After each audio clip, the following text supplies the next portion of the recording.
کیا ان لوگوں نے اللہ کی مخلوقات میں سے ایسی چیزیں نہیں دیکھی جن کے سائے دائیں سے بائیں کو اور بائیں سے دائیں کو لوٹتے رہتے ہیں، یعنی اللہ کے آگے عاجزی سے سجدے کی حالت میں رہتے ہیں؟ اور تمام جاندار جو آسمانوں میں ہیں اور جو زمین میں ہیں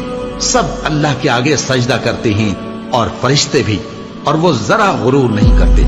اور اپنے پروردگار سے جو ان کے اوپر ہے ڈرتے ہیں، اور جو ان کو ارشاد ہوتا ہے اس پر عمل کرتے ہیں۔ اور اللہ نے فرمایا ہے کہ دو دو معبود نہ بناؤ، معبود تو وہی ایک ہے، سو اے بندو مجھی سے ڈرتے رہو۔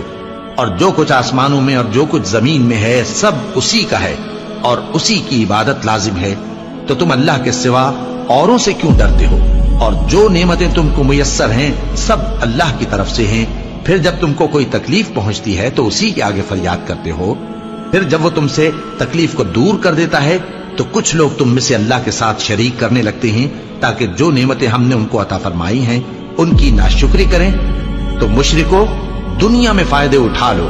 پھر ان قریب تم کو اس کا انجام معلوم ہو جائے گا۔